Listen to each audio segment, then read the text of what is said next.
بسم اللہ الرحمن الرحیم۔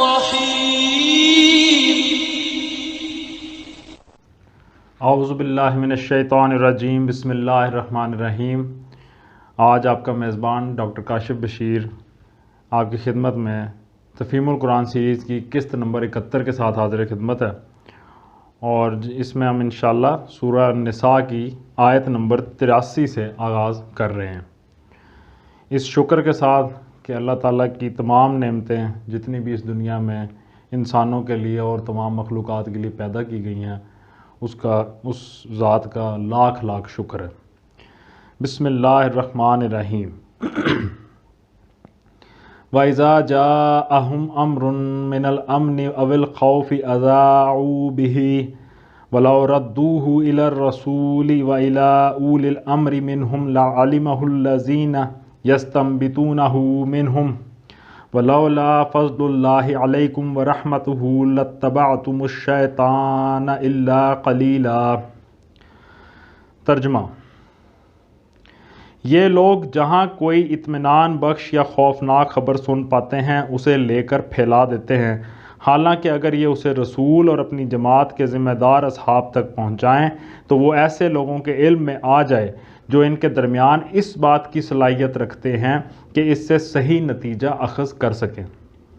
تم لوگوں پر اللہ کی مہربانی اور رحمت نہ ہوتی تو تمہاری کمزوریاں ایسی تھیں کہ معدود چند کے سوا تم سب شیطان کے پیچھے لگ گئے ہوتے۔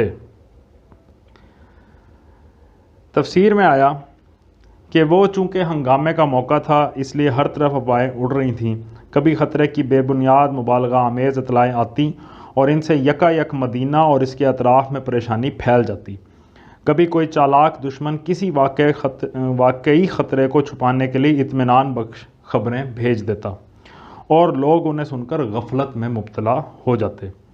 ان افواہوں میں وہ لوگ بڑی دلچسپی لیتے تھے جو محض ہنگامہ پسند تھے، جن کے لیے اسلام اور جاہلیت کا یہ مارکہ کوئی سنجیدہ معاملہ نہ تھا، جنہیں کچھ خبر نہ تھی کہ اس قسم کی غیر ذمہ دارانہ افواہیں پھیلانے کے نتائج کس قدر دور رس ہوتے ہیں۔ ان کے کان میں جہاں کوئی بھنک پڑ جاتی اسے لے کر جگہ جگہ پھونکتے پھرتے تھے۔ انہی لوگوں کی اس آیت میں سرزنش کی گئی ہے اور انہیں سختی کے ساتھ متنبہ فرمایا گیا ہے کہ افواہیں پھیلانے سے باز رہیں اور ہر خبر جو ان کو پہنچے اسے ذمہ دار لوگوں تک پہنچا کر خاموش ہو جائیں۔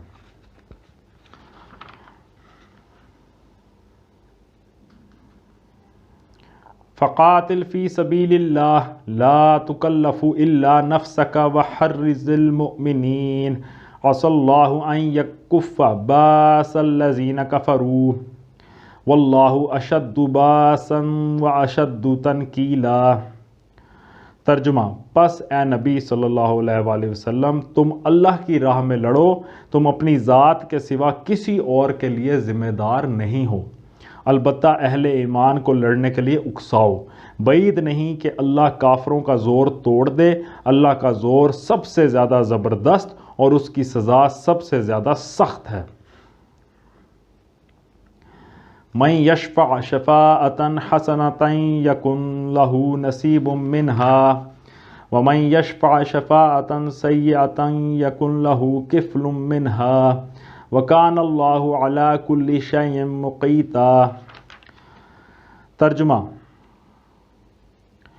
جو بھلائی کی سفارش کرے گا وہ اس میں سے حصہ پائے گا اور جو برائی کی سفارش کرے گا وہ اس میں سے حصہ پائے گا، اور اللہ ہر چیز پر نظر رکھنے والا ہے۔ تفسیر میں آیا کہ یعنی یہ اپنی اپنی پسند اور اپنا اپنا نصیب ہے کہ کوئی خدا کی راہ میں کوشش کرنے اور حق کو سر بلند کرنے کے لیے لوگوں کو ابھارے اور اس کا اجر پائے، اور کوئی خدا کے بندوں کو غلط فہمیوں میں ڈالنے اور ان کی ہمتیں پست کرنے اور انہیں اعلائے کلمت اللہ کی سعی و جہد سے باز رکھنے میں اپنی قوت صرف کرے اور اس کی سزا کا مستحق بنے، یعنی کہ جو جیسا اس کا عمل ہے اسی طرح سے اس کو انجام بھی ملے گا۔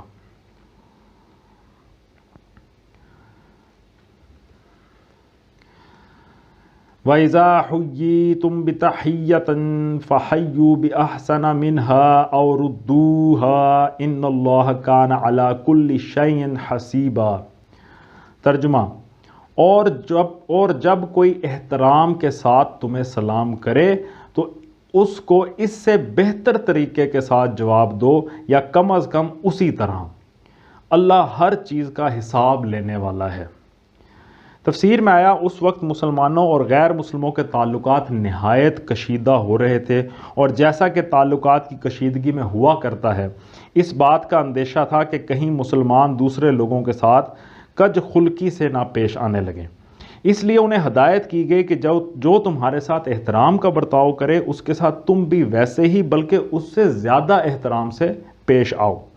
شائستگی کا جواب شائستگی ہی ہے، بلکہ تمہارا منصب یہ ہے کہ دوسروں سے بڑھ کر شائستہ بنو۔ ایک داعی و مبلغ گروہ کے لیے جو دنیا کو راہ راست پر لانے اور مسلک حق کی طرف دعوت دینے کے لیے اٹھا ہو، درست مزاجی، ترش روئی اور تلخ کلامی مناسب نہیں ہے۔ اس سے نفس کی تسکین تو ہو جاتی ہے، مگر اس مقصد کو الٹا نقصان پہنچتا ہے جس کے لیے وہ اٹھا ہے۔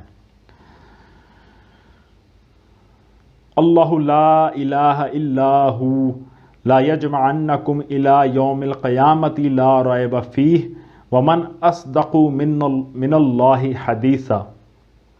ترجمہ، اللہ وہ ہے جس کے سوا کوئی خدا نہیں ہے، وہ تم سب کو اس قیامت کے دن جمع کرے گا جس کے آنے میں کوئی شبہ نہیں، اور اللہ کی بات سب سے بڑھ کر سچی بات، اور اللہ کی بات سے بڑھ کر سچی بات اور کس کی ہو سکتی ہے۔ اس کی تفسیر میں آیا کہ یعنی کافر اور مشرک اور ملحد اور دہریے جو کچھ کر رہے ہیں، اس سے خدا کی خدائی کا کچھ نہیں بگڑتا اس کا ہے۔ خدائے واحد اور خدائے مطلق ہونا ایک ایسی حقیقت ہے جو کسی کے بدلے بدل نہیں سکتی۔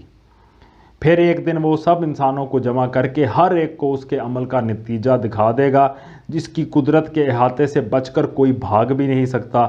لہٰذا خدا ہرگز اس بات کا حاجت مند نہیں ہے کہ اس کی طرف سے کوئی اس کے باغیوں پر جلے دل کا بخار نکالتا پھرے۔ یہ بہت اہم باتیں ہیں۔ اور کج خلقی و ترش کلامی کو زخم دل کا مرہم بنائے۔ یہ تو اس آیت کا تعلق اوپر کی آیت سے ہے، لیکن یہی آیت اس پورے سلسلہ کلام کا خاتمہ بھی ہے جو پچھلے 2-3 رکوعوں سے چلا آ رہا ہے۔ اس حیثیت سے آیت کا مطلب یہ ہے کہ دنیا کی زندگی میں جو شخص جس طریقے پر چاہے چلتا رہے اور جس راہ میں اپنی کوششیں اور محنتیں صرف کرنا چاہتا ہے کیے جائے۔ آخر کار سب کو ایک دن اس خدا کے سامنے حاضر ہونا ہے جس کے سوا کوئی خدا نہیں ہے، پھر ہر ایک اپنی سعی و عمل کا نتیجہ دیکھ لے گا۔ صدق اللہ العلی العظیم۔ الحمدللہ آج ہم نے سورہ نساء کی آیت نمبر 87 تک کا ترجمہ اور تفسیر پر غور کرنے کی کوشش کی ہے، اور اب تک جتنے مضامین اس سورہ نساء میں آ رہے ہیں اس میں جو بنیادی چیز ہے وہ خوش خلقی ہے، اخلاقیات ہے۔ یعنی مسلمانوں کی ذمہ داری بہت بڑھ جاتی ہے اخلاقیات کے حوالے سے۔ ہمیں اپنا اخلاق بہتر بنانا ہے، اس کی بہت ضرورت ہے، ہمارے معاشرے کو بہت ضرورت ہے۔ اللہ تعالی ہمیں اپنے اخلاق کو بہترین کرنے کی توفیق عطا فرمائے۔ اسی دعا کے ساتھ آپ سے اجازت چاہیں گے۔ اپنا بہت خیال رکھیں، اللہ تعالیٰ آپ کے لیے آسانیاں کرے۔ اللہ حافظ۔